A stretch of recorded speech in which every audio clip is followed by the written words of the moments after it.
బులెటిన్లో breaking news చూస్తున్నాం. జమిలీ ఎన్నికల జేపీసీ తొలి సమావేశం ప్రారంభమైంది. జమిలీ ఎన్నికల సంయుక్త పార్లమెంటరీ కమిటీ తొలి సమావేశం ప్రారంభమైంది. కమిటీ చైర్మన్ పిపి చౌదరి అధ్యక్షతన భేటీ జరుగుతోంది. ఇందులో లోక్సభ, రాజ్యసభ నుంచి మొత్తం 39 మంది ఎంపీలు సభ్యులుగా ఉన్నారు. ఈ సమావేశానికి కేంద్ర న్యాయ మంత్రిత్వ శాఖ అధికారులు హాజరయ్యారు. గత పార్లమెంట్ శీతాకాల సమావేశాల సందర్భంగా ఒకే దేశం ఒకే ఎన్నిక కోసం కేంద్రం రాజ్యాంగ సవరణ బిల్లు తీసుకొచ్చిన విషయం తెలిసిందే.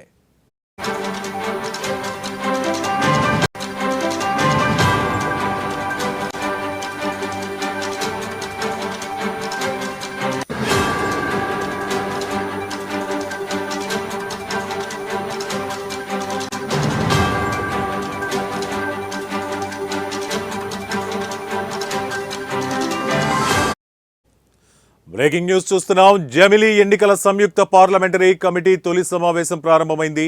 కమిటీ చైర్మన్ పిపి చౌదరి అధ్యక్షతన భేటీ జరుగుతోంది. ఇందులో లోక్సభ, రాజ్యసభ నుంచి మొత్తం 39 మంది ఎంపీలు సభ్యులుగా ఉన్నారు. ఈ సమావేశానికి కేంద్ర న్యాయ మంత్రిత్వ శాఖ అధికారులు హాజరయ్యారు. గత పార్లమెంటు శీతాకాల సమావేశాల సందర్భంగా ఒకే దేశం ఒకే ఎన్నిక కోసం కేంద్రం రాజ్యాంగ సవరణ బిల్లు తీసుకొచ్చిన విషయం తెలిసిందే.